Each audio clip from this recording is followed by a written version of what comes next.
All right. And this is going to be Kerry 4. Four. Should we get into the first Anybody beep? have anything that we need to say before we launch? And Am I Oh, doing I this just one? wanted. it's up to you, Julian. I guess I could take the first one. Okay. Okay. I just wanted to say two things. One, I did these yesterday, but I was very scatterbrained.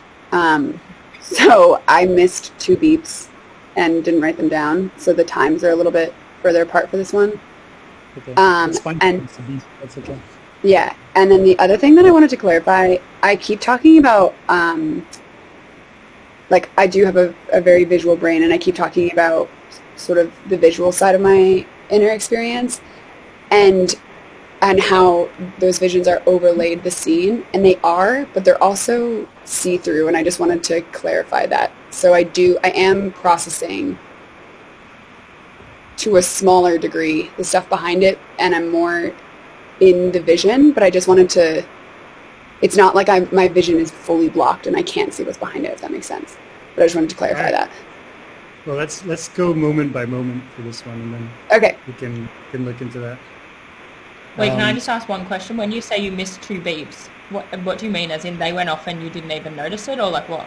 They went off, and I was in the middle of doing something, and the beep like threw me off. I paused the beep, and then I literally couldn't remember what was going on in my brain, so I discounted it because I didn't want to make it up. Okay. Cool. So we cool to start with beep one. Yes. we can. I will say, if you can't remember at all a beep, you could also treat it as a beep and say, because it might be interesting why you don't remember, or maybe we can do it. So Okay. in the future, if a beep comes and you don't know, it's still your choice whether you want to deal with it as a beep. But, yeah. Okay. Cool. All right, let's get into number one though. Okay, so beep one went off at 4 o'clock. I was holding my phone and reading an email out loud, so not just inside my head, but actually speaking it out loud. The line I was reading was, quote, working to embed the form. And honestly, this was the closest I've ever been, I think, to thinking sort of nothing. I was just literally reading the sentence out loud, and there wasn't really much going on inside. So I was seeing the phone in front of me. I was generally aware of my surroundings because I was on a walk while I was reading this email.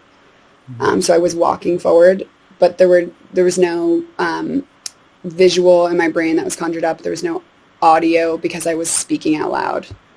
So really I guess my inner experience was just hearing my spoken voice. Mm-hmm. If that makes sense. So nothing visual. You are speaking out loud, and so it could be that your inner experience is of speaking or hearing your voice. I want to give another possibility that just because you are physically speaking doesn't mean that's necessarily entering your awareness directly. It could be like you're sitting in a chair now or a couch or something, and you're doing it skillfully. You're not falling over. But before I called your attention to it, it was maybe just happening automatically. So is your speaking out loud working to embed the form? Would you say it's more just fact of the universe you're saying this, or are you also, is it before the footlights of your consciousness? I felt so this was an email, what I was reading out loud, this was an email that I had written and was sending to a client. So I was really trying for it to make sense. And so I felt more conscious of, I guess, the words that were coming out of my mouth. Okay. So it's not fully automatic. You are conscious. You're speaking, working to embed the form. And you're speaking it out loud. is this experience about producing the words, like, making those words come out, or is it more about hearing the words, or more about the meaning behind the words, or none of the above? I think the meaning behind the words, I wanted to make sure that I was making sense. I was also speaking about something I didn't really know that much about. So it was less about, it was more, does this sentence make sense? Yeah. And what's that like at this moment? What is it like trying to make sense of a sentence? Or at this very moment, what is that like, this speaking, trying to make sense? If and you can revise your answer at any time. Yeah, it's kind of hard to explain. I would say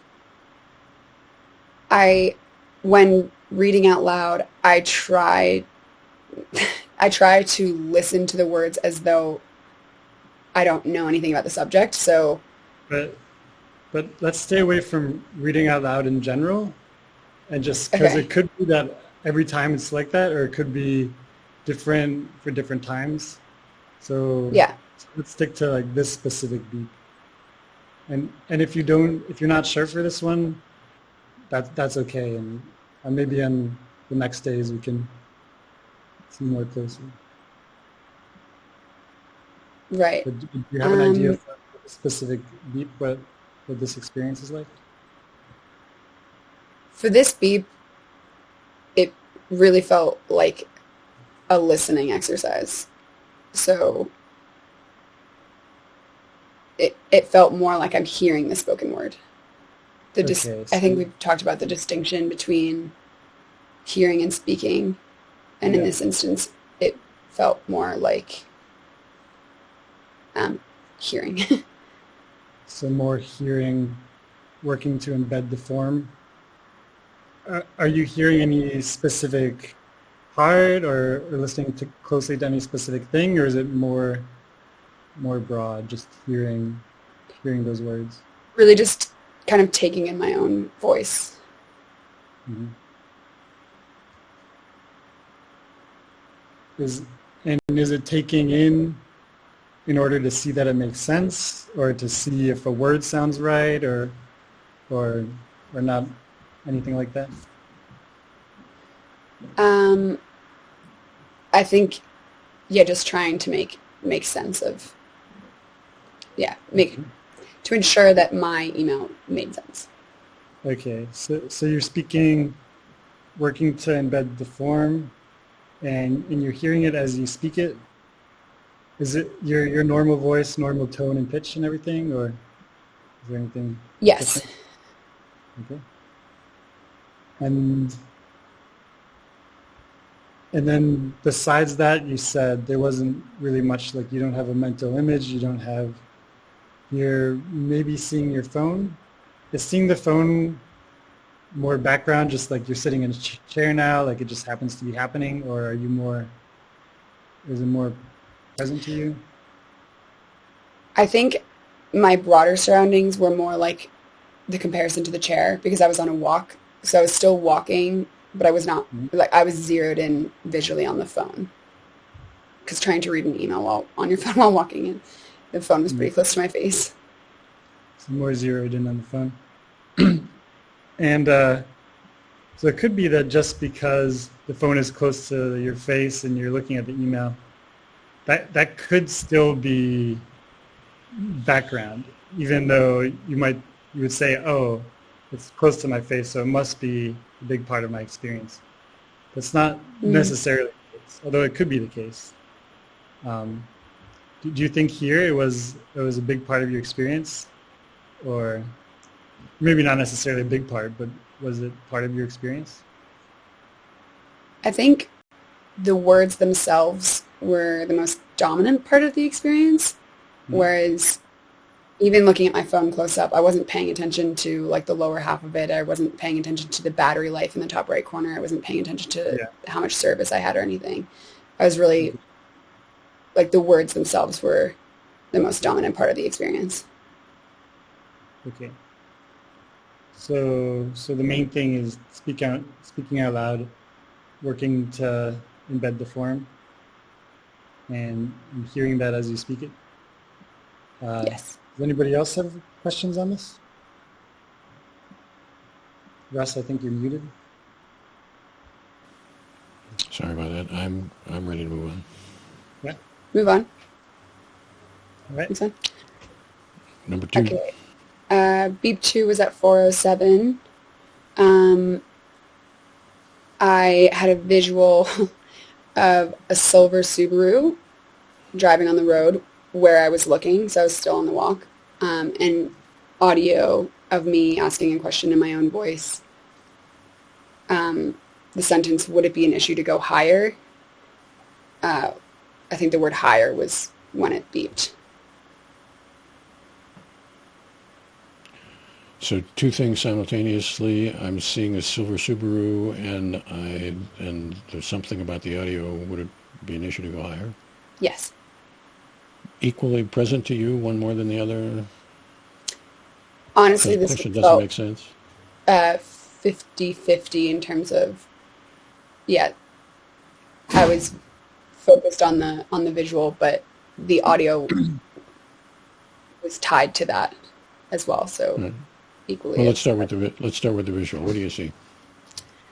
It's a 2008 Subaru Outback with a cracked windscreen that I just bought 2 days ago.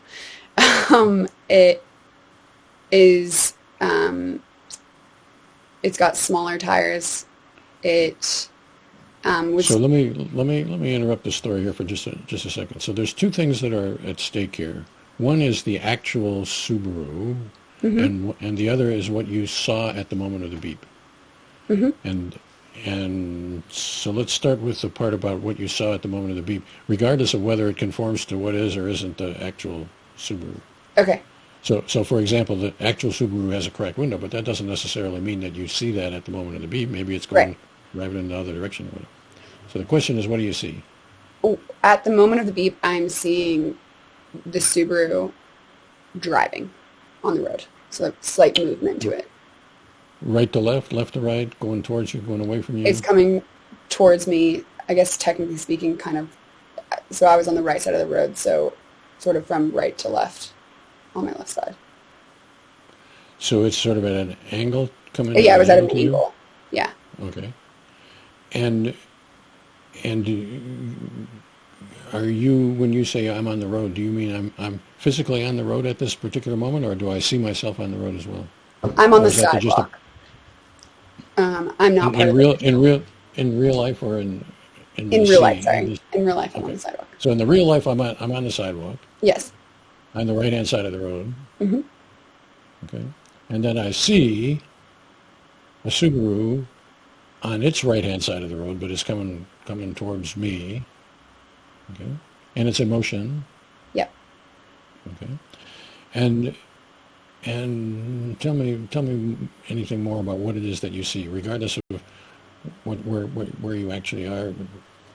So the speed of the Subaru was going the same speed as an actual physical car that was driving past as well on the same side of the road. There was a physical, real-life Jeep, and the Subaru, in my mind, was following that Jeep at the same speed. So let me see whether I understand that. Excuse me. In your real eyeballs are seeing a Jeep. Yes. Driving towards you down the road. Yes. And your imaginary eyeballs are seeing the Subaru, your Subaru, driving on the same road? Yes. But and is it in front or behind the Jeep, or doesn't it? Or the overlaid Subaru is on? behind, at a respectable distance, the Jeep.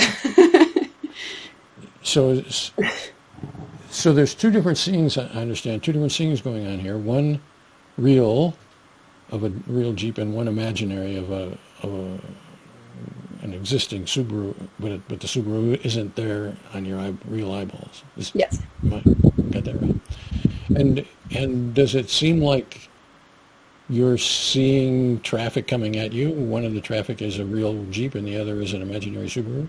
Yes. And does that, as far as your experience is involved, does that seem like two separate seeings? I imaginarily see the Subaru and I real life see the Jeep? Or does it seem like I'm just seeing real traffic and the real traffic has a Subaru in it? The latter. So it feels like real traffic, and there happens to be the exact Subaru that I bought driving towards me. Okay. So I'm walking down the street, and as far as my experience is concerned, I see traffic coming towards me. And in the reality, the traffic is partially real, the Jeep, and partially imaginary, the Subaru. Yes. Is that right? Correct. So I don't experience, right at this moment, I don't experience myself as seeing an image or an imaginary Subaru. I experience myself as seeing a real Subaru, even though it's not there. Yes, but I am aware that it's not there. I'm not, I'm not actually thinking that it's there, but... So it's not a hallucination? No, I'm not hallucinating. Okay. Sorry. But it's a realistic superimposition. Yes. And I somehow know I'm superimposing it. That's in my ken, I guess you would say, that I'm superimposing this. But as far as my experience is concerned, it seems real. Is that right? Yeah, I mean, in terms of the detail and I guess the pace at which the car is moving, it feels like a natural flow of traffic. Everything about it feels realistic. I can, as I spoke to at the top of the meeting, I can technically see through that image of the Subaru, so I can, at a lower level, process what's happening on the road, which is nothing because there's no second car. However, there's also a very detailed vision that is moving towards me at the same time. Of the Subaru. Of the Subaru. And in this imaginary vision, does the imaginary vision include other aspects other than the Subaru, the road, the sidewalk, or whatever? Or is it the imaginary vision is just the Subaru and everything else is real? Or can't you tell because it's the same scene? To my knowledge, it was just the Subaru that was imagined. And everything else was just the road, the sidewalk that I was on, the ground. Okay. So the way I'm understanding this so far is I'm walking down the road, there's traffic coming at me. I see the traffic coming at me. I see the traffic coming at me that I see includes a Subaru, which looks like it's part of the traffic. I'm experiencing it as sort of part of the traffic, but I'm also experiencing this as being an imaginary creation. This is somehow understood by me to be a Kerry creation. Yes. The Subaru portion of it. Yeah. Okay. I have one other question on this. Oh, you go ahead, Russ, first. And we've been talking about this seeing through, and I think the seeing. I would like to understand what the seeing through means. Does that mean that I see through the Subaru to the road on the other side of the Subaru? Or yes, I can still see the road. This is really hard to describe. I can still see the road to the point where I would feel confident after the real car passed walking into the middle of the street, and I'm not fearful that I'm going to be hit by a second car. By a Subaru. Right. So I can see the road, and I understand that there's not a second car there. But at the same time, I have a very, very clear, like, the actual visual of the Subaru, if I were the visual, oh my God, it doesn't seem see-through in the sense that the image isn't at a lower opacity, or it's not, the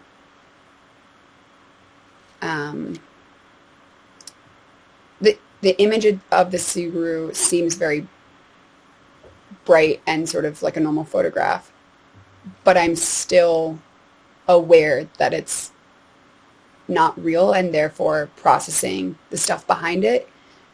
So to a degree it feels see-through because I know that there's a road behind it, or I know that there's that scene in real life behind it. Does that make any sense?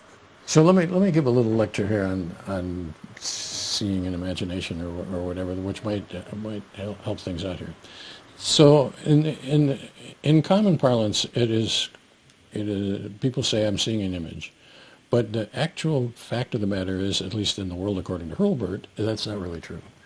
You're seeing a Subaru, and you're not seeing an image of the Subaru, because seeing an image of the Subaru would imply, well, out there somewhere in my brain I have made this Subaru thing, and then somewhere else in my brain I'm seeing that. So that's a mistake made by Descartes and a lot of philosophers down from that, but I don't think it's really the way it is. What I think happens is that you're seeing a Subaru in your imagination. That does not mean you're seeing an image of a Subaru. It means you're innerly seeing a Subaru. And when you think of it that way, then you don't have to worry about things like, well, how opaque is the image? Well, the image, there's no image to be opaque or not. There is a seeing, and the question is whether you see in the same direction of your visual field, whatever that is, the Subaru and the road that would be behind the Subaru if there were a Subaru there. And I'm gathering the answer to that is no. When I'm seeing the Subaru, I don't see a transparent Subaru with a road behind it. I see a Subaru like it was the real Subaru. Yes, that's correct. And so some people do see images, and so I don't want to say you can't see an image. Some people when they say I see an image, they say I mean it. I mean, I would see an image of my Subaru, and I could take this image of my Subaru out and move it around and bend it up and tear it up or whatever. I could do that with the image. I haven't heard you to be saying that. What I've heard you to be saying is, well, I'm seeing the Subaru, but the Subaru isn't there. Yeah, just the Subaru.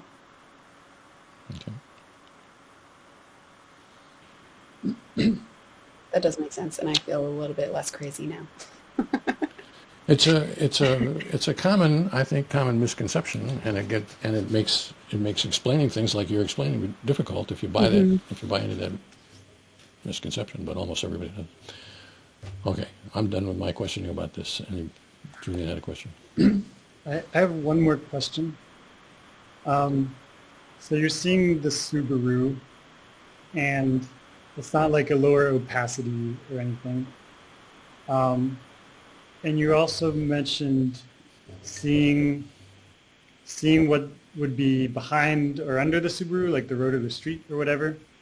But that could be like a different kind of seeing. That could be seeing as in, oh yeah, I kind of know that if I walked there, I wouldn't be hit by a car. Like you're somehow processing it, but it doesn't enter your, directly what you're seeing. Or it could be you're seeing the Subaru full opacity and you're also seeing the road. And even if that doesn't make sense physically, it could still make sense in your imagination. Do you understand what I'm saying?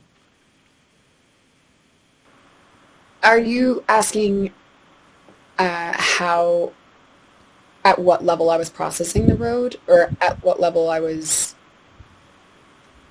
So does what's behind the Subaru, are you seeing that directly, or are you seeing it in the sense that, like, you wouldn't be hit by a car if you walked into the road, but you're not seeing it directly?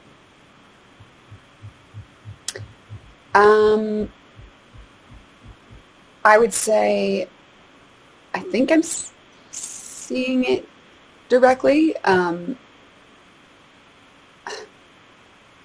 It's really hard to describe.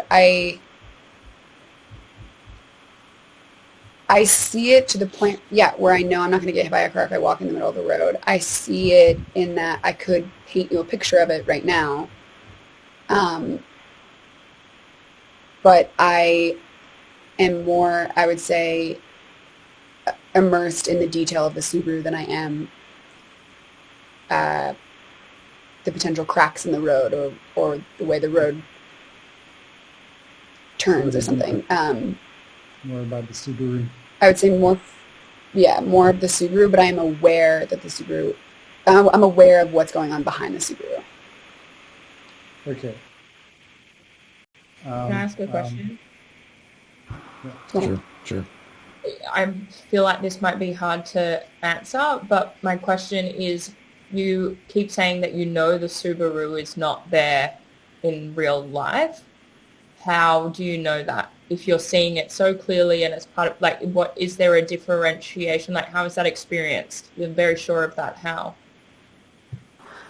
I think it's because I'm still processing the road behind it. So,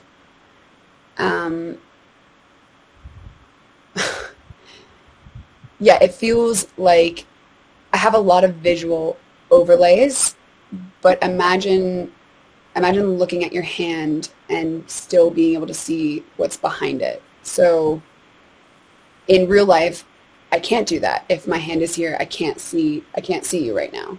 But if I were to visualize my hand, I can still, at a lower level, process my screen in front of me. So it's kind of like, because I can see past it, I'm aware that it's not real. Mm-hmm. Yeah. Whereas if there was, and that's, I think, the difference between, I guess, my visual brain and hallucinations, whereas hallucinations, to my knowledge, I've never hallucinated, feel real. Mm-hmm. The only version as opposed to concurrent. Right. It would block your vision and it'd be harder to process, I think, what's behind that. So I would like to comment on that question before we get too far down the road here, and that is, I don't think it's necessarily the case that there is any feature of the imagination, of the seeing, that says this is an imagination and that one's real. That there's no meta awareness required to know the difference there.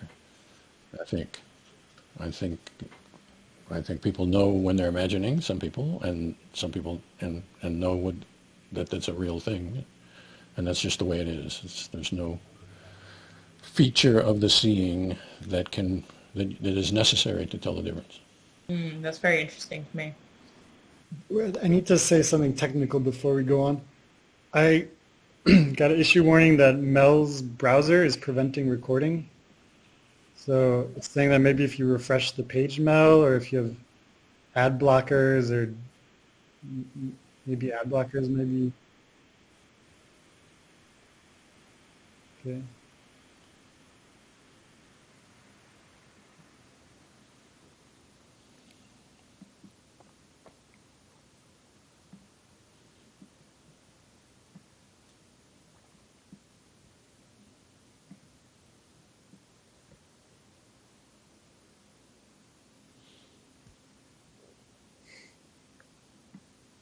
So are we still recording? Still recording.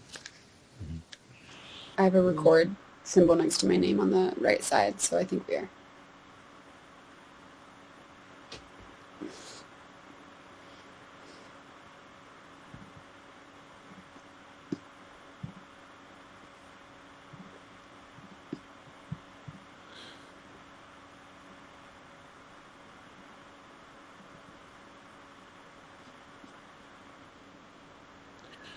So while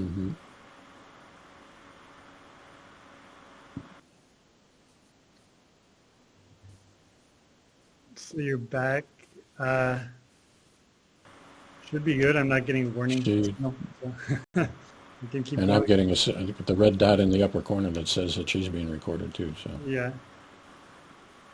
I'm guessing that's right. Yeah. But I was about to say, I think the thing to think about is that the real world, we don't actually see the real world. You're actually, when you're seeing, you are creating a visual something for yourself. You're I don't want to get too technical about it, but you're creating these things. You're seeing these details, not seeing those details, and that's of the real world as well. And somehow your system keeps track of what it is that you're seeing and what it is that you don't see. You know, your eyes, for example, are saccading all over the place, and you see the world as being stable. And you see this page as being a rectangle, even though it's tilted like this, it still looks like a rectangle for you. Your system does a whole lot of visual processing. And in this particular case, it processed some stuff whose input was coming through your retina, the real car on the road, and some stuff that's coming from somewhere else, your recollection of the Subaru you just bought, and putting them together into one visualization for the moment, which attests to the complication that your visual processing can do, which is pretty interesting. It's crazy, to be honest. That's wild. I fully thought that everybody else did that. Yeah, I don't. Let's just leave it at that. So I didn't want to be implying that your visualization was substantially unusual. It has its unusual characteristics and its usual characteristics like everybody else. But let's just try to get at what it is, and then after we've seen enough of them, then we can talk about whether everybody does that or nobody does that. Or Mel didn't do that. Let's put it that way. Yeah, I would guess that I'm the unusual one here. I wouldn't be self-conscious. That's what makes life interesting. People are different for each other. Number 3? Number 3? Cool. Okay, I'm going to have a really hard time describing this, but beep 3 went off at 4:20. 4:28. There was a song playing off the radio that I didn't know, so I was intently trying to listen to the lyrics. So I wasn't quite speaking the lyrics because I didn't know them, but I was following them, is how I described it. I was following them and intently listening to try to understand each word. In this instance, it kind of felt like I was very lightly saying the word, kind of as it was coming out, like almost predicting, but it wasn't. Normally I have a much stronger, I hear my own voice very loudly and it's clearly my voice, whereas this sounded like a more muted version of that, and I was just more following, so it wasn't even fully formulated words. I don't really know how to describe it. And then I was like staring off at a tree, so like visually it was very like focused on the tree. Auditorially, I was following along the lyrics, but not fully articulating each word because I didn't know the words. Could you give a percentage between tree and lyrics? Like 99-1, 50-50? Yeah. I would say like 60-40 audio to tree. So a song is playing that you didn't know the song. No, I have this browser thing again. That your browser is preventing recording. I don't know why you have so many problems this time. I don't know. Should we refresh again, or should we just deal with it for now, or like? I mean, I'm not crucial to this. I'm a background player, so if I'm not recorded, it's not the worst. And now it says you're recording again. Yeah, I don't know what's up, but let's Leave it and persevere, and I'll investigate. Okay. So you're listening to the lyrics, and what are you hearing right now? Not necessarily what are the exact lyrics of the song, but like what are you hearing at this moment? a breakdown of the audio would be like 90% of the song I'm just hearing, but then 10% is this almost sort of like muted. I'm almost trying to predict the words that are coming out, so it's like I'm not even singing. It's like I'm speaking along with it, but it's because I don't know the lyrics, it's not really well articulated. But it is my voice, but it's just not fully, it's not as clear, I would say, as it is normally. Is it an out loud thing or a in your head thing? The song's definitely out loud, and then the words, or me attempting the words, is in my head. Okay. And for the part where you're hearing the song, at this moment, are you hearing a specific part? Does that register? Do certain words register, or is it just, or no? I was hearing, it was the chorus line, so it was kind of doing the same line over and over again. Is it important to experience what that line is at this moment? It was Meet Me Down at the Blue Cafe. It was kind of like, yeah, I had never heard the song before, so.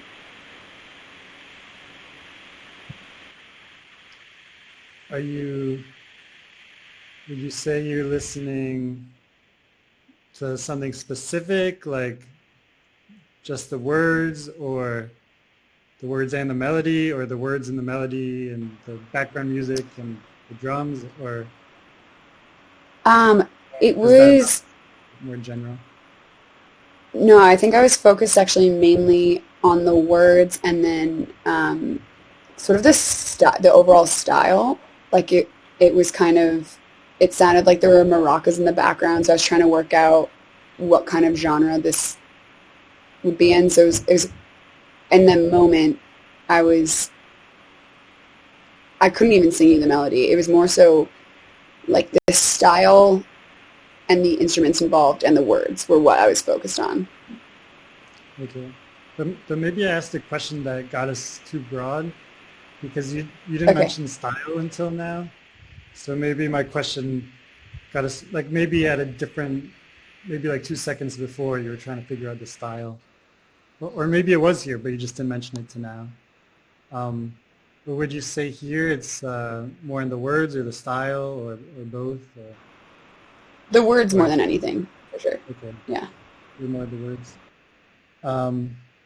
So you're listening to Meet Me Down at the Blue Cafe, and you're kind of in your head singing along, or speaking along, or muttering, or it's not fully formed? I would describe it as speaking, but almost like muffled and very quiet. So like it's my voice, but I'm not singing.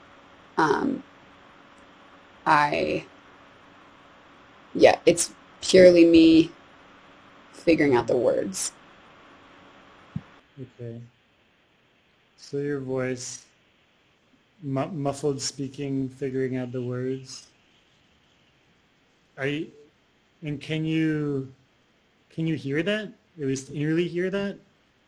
Or is it diffuse and not really heard, but kind of there? That's exactly why I was like, I'm going to have a really hard time describing this one, because it doesn't necessarily feel like I'm hearing my voice. It kind of just, even though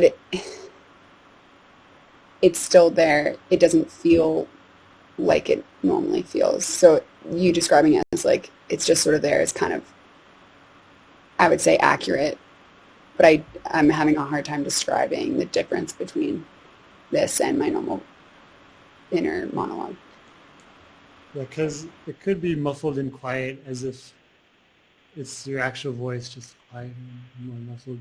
Or it could be muffled and quiet means that it's somehow just less clear, less there. So yeah, I was trying to figure that one out. And you think like it's more the second option or more the first? The first option being just like audibly quieter, and the second option being just less clear. I think it's the second option. Okay. Yeah, it's there, but it's not really there. Okay. Any questions on this before we go on to the tree? Yeah, so let me say what I understand and see whether this is right. I'm hearing the music. It's a new song that I haven't heard before, and so I'm intently aimed at mostly at the lyric, maybe also at the style, but mostly at the lyric. And I'm somehow shadowing the lyric, and that shadowing is sort of in my own voice. But it's hard to say what the details of that is, except that what I'm calling shadowing is tracking the words as I'm ferreting them out of the song. Yes, it's a much better description. Okay. And it's my voice, but I'm not really into my voice. I'm into the words on the screen, and I'm producing these shadowed words, modeled words beside the other words, but that's not central to my experience at all. I'm doing it, but my aim is at the words that I'm hearing. Yes. Yeah. And if everybody else is agreeing with that, then I'm happy. Good. And you're staring at a tree, and that's not just background. Your eyes happen to be pointed, but are you taking in anything about this tree? Yes. This experience like? Specifically, I mean, I would describe this as like zoning out. So like just really intently staring at a specific, the top end of the tree where the leaves are blowing in the wind. So I was mainly focused on the leaves and kind of just locked in a gaze. Yeah, but that was not any sort of internal visual. That was real life. Real life. So the leaves blowing in the wind. Is it? Yeah. Is it just kind of the whole leaves, or is it even be zoned in on one specific leaf, or would you know at this exact moment what it was? Yeah, it was sort of the bulk middle section of the tree. So it was a larger section, almost all the leaves, but maybe not as focused on the ones kind of on the edges. So it was really focused on the middle section of the whole leafy area. And so you're seeing the leaves blowing.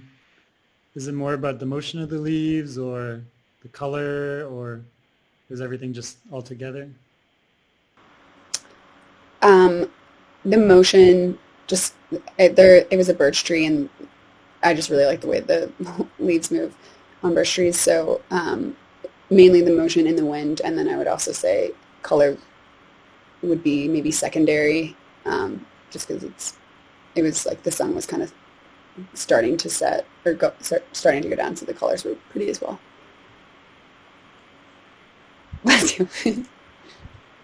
So you're looking at a tree, you're seeing the leaves blow in the wind, kind of the bulk middle part of the tree,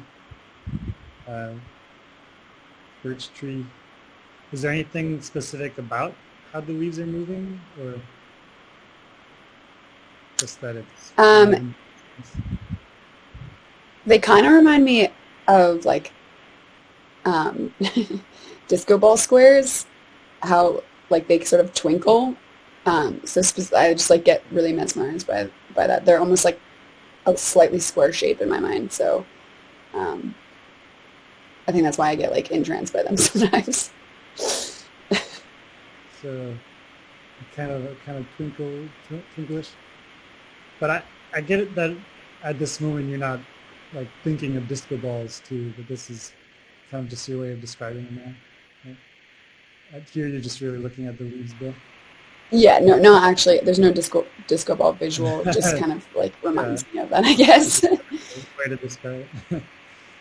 All right. Yeah.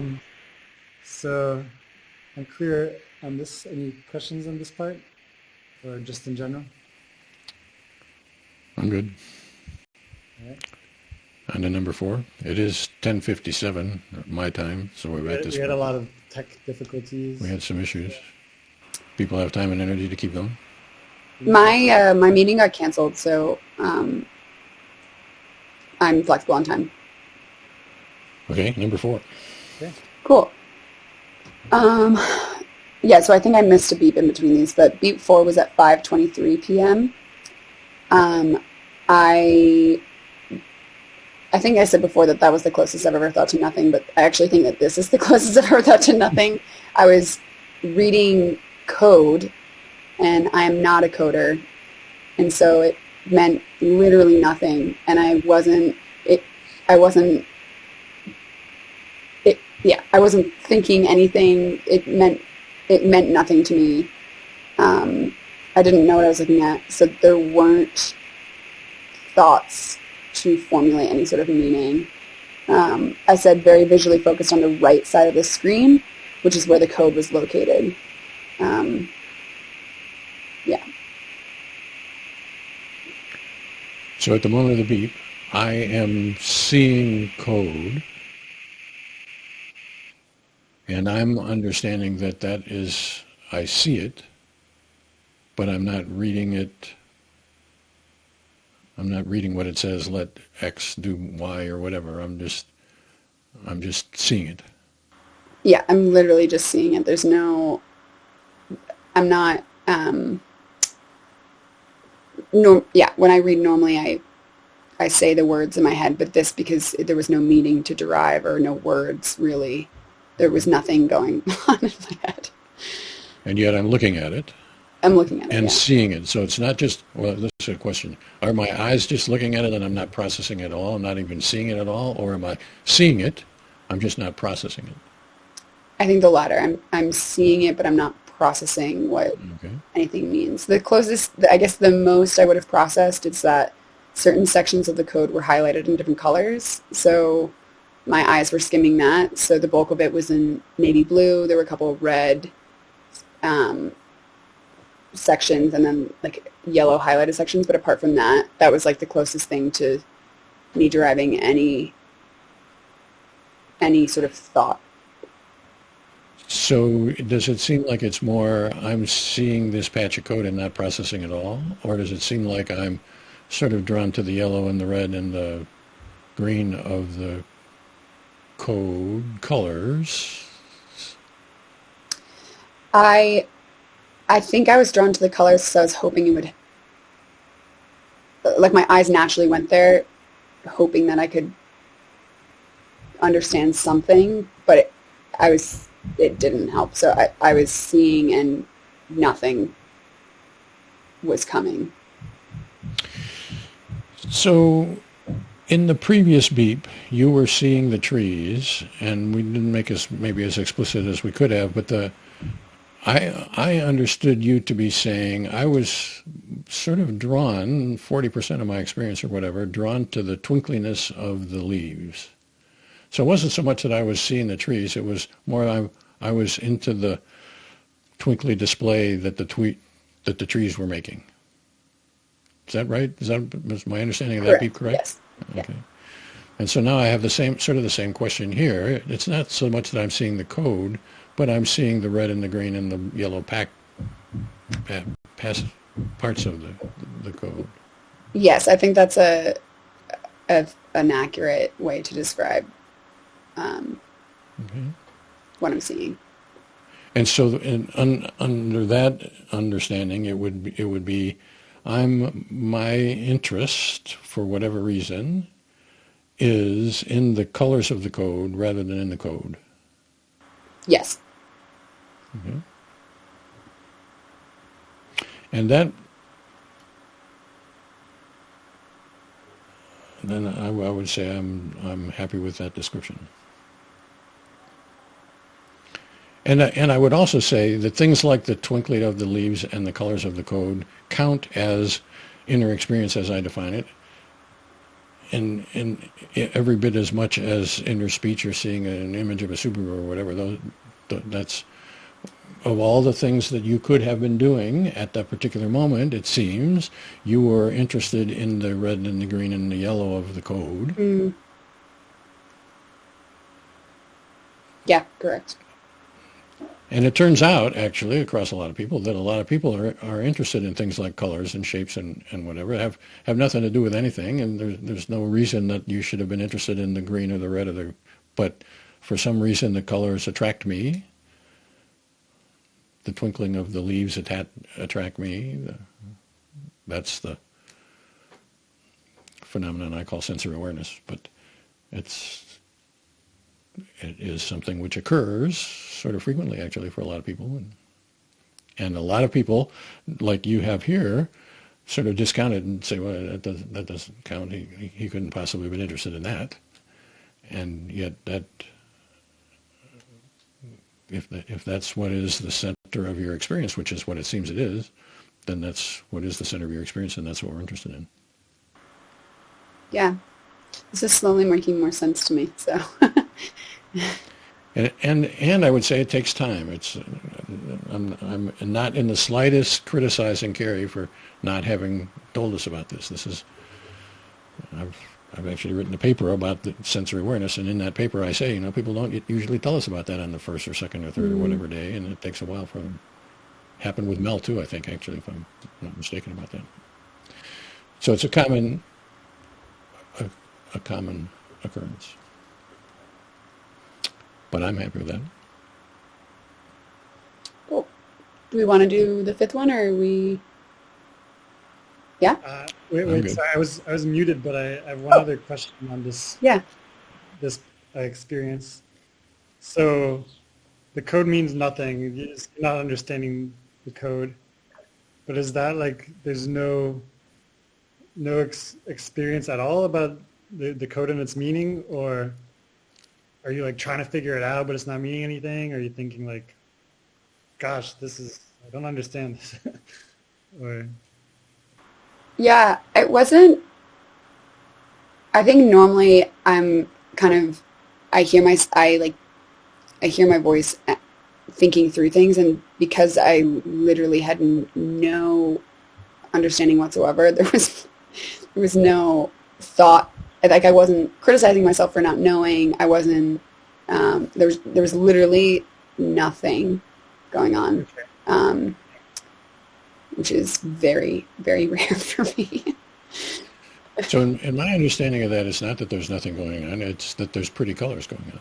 Right. And the pretty colors happen to be in code, but for whatever reason at the beginning of this conversation, we didn't think it was a worthwhile thing to talk about the colors, so we said I was seeing the code and not seeing anything. Yeah, I'm saying nothing because normally I would have a lot of, honestly, probably negative audio going on in my brain about how, oh my God, I'm so stressed. I need to figure out this coding problem. I'm not a coder, et cetera, et cetera. But I wasn't even at that level because I just didn't know where to begin, really. Or because you were interested in the colors. That's true. Yeah, I guess I don't really know why. That's right. We don't know why. So the question is what the experience is. And the experience, it seems to me, is I'm seeing colors that are, for whatever reason, attracting my interest.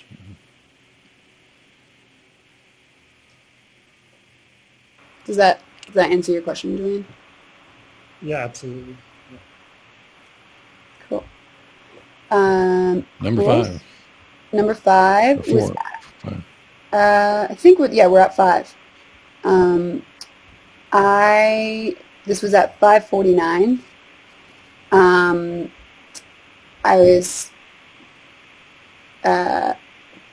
visualizing a hike that I've never been on, but I've seen a lot of photos of, called Lake of the Crags. And I was hearing my voice saying we could wear bug nets. Okay. So visualizing the hike and hearing your voice, we need to wear bug nets? Yes. So in like the 80-20? 30 sec. Oh, in terms of, the breakdown, it was very much, I would say like 60-40 or 70-30 leaning towards the visual, and then my voice was kind of in the background, but the visual was pretty detailed. So I think more focus on the visual. So, and what do you see? I see the mountains as I imagine them. So it's rocky. There's a little bit of wet snow left over from winter. There's a lake to my left and like really overgrown grass in my immediate foreground.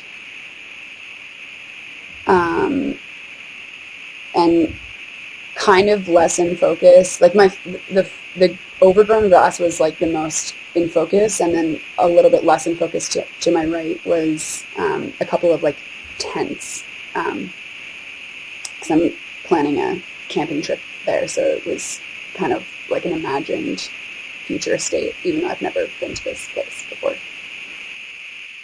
Okay. By most in focus, do you mean capturing your attention mostly? Like you're mostly seeing that? Or do you mean like things are kind of blurry? Like literally blurry? I think it's less, not blurry, but I was most focused on the foreground because I was worried about. So this whole visual was in response to my sister saying, "You will get eaten alive in this area in July," and so I was focused on the foreground because I was thinking about the bugs where we would physically be. So,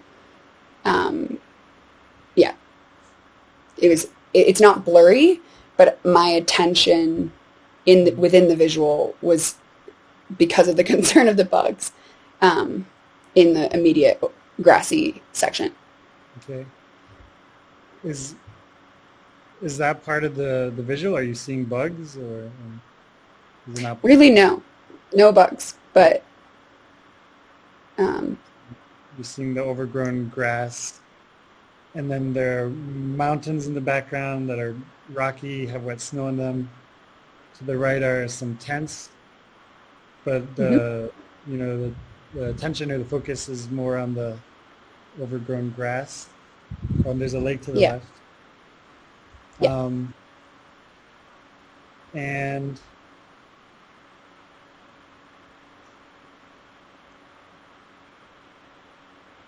it's more like a full scene, or more like just a photograph with borders or something else?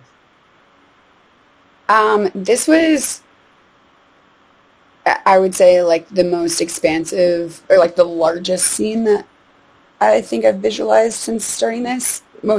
I think I've described sort of like blurry edges, whereas this was like to the edge of my periphery. Okay. So kind of as if you're actually just there? Yeah. See? Yeah. Okay. But also aware that I'm not there. So you're aware that you're not there. You're not hallucinating. But as far as you're concerned, it's like being there? Yeah. Or less clear, or slightly less clear? Hard to say. No. I mean, it's very clear that I'm not there. I'm looking at my sister. I was in my living room at the time. Like, I can see everything, again, behind it, but it was just a larger visual than usual. And you're also, you're innerly speaking, we need to hear bug nets, or you're hearing this, or what's that part of? I am innerly speaking in sort of like a positive tone. I was sort of, this voice is the voice I was sort of imagining myself saying it to friends, being like, we'll be fine, like we can wear bug nets, like very positive tone, but it was in my voice inside my head. And so it felt like I was speaking it, but trying to be optimistic. So we need to wear bug nets. Yeah. Positive, optimistic tone. Yeah. Is that more about like speaking it or hearing it? Like we used the example, speaking into a tape recorder versus playing back a tape recorder, or both? Yeah.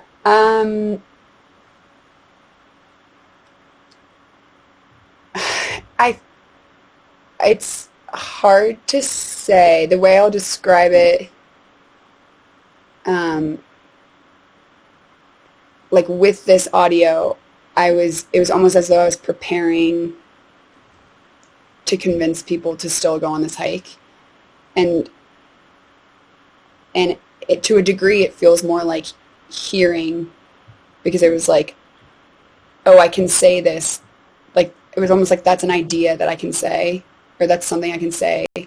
So like it's still in my voice, so I'm speaking it, but I guess it also feels slightly more distant because it's the use case for that voice would be in a different scenario that I'm not in, talking to a different person. So it felt a little bit more distant than normally, where I feel closer to my voice when I'm like literally having a conversation in my head. It was like almost playing a sound bite that I can use later to convince my friends to still go on this hike. If that makes any sense. We're kind of in convincing, preparing mode. It's a pretty positive voice. We need to wear bug nets. Mm-hmm. Just we need to wear bug nets, or is it really more about like, it'll be fine, we need to wear bug nets? Or we could wear, I think I said we could, let me look at the quote. Yeah, we could wear bug nets. But like trying to make that sound enticing almost. Like, we could wear bug nets, it'll be fine. Yeah, so this, I would say, felt like a tape recorded version of my voice that I'm like, oh, I'll just use that later. Yeah. So do you think it's, we could wear bug nets, it'll be fine, or we could be fine, no, it'll be fine, we can wear bug nets, or you're not sure? No, the words weren't, like I was sort of implying that we'll be fine, but the words were just, we could wear bug nets in an optimistic tone, but the implication was that we would be fine if we did so. Yeah. All right, I'm good on this one. Other questions?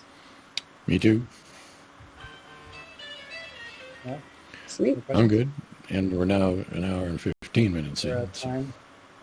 So, should we do it again? Yeah.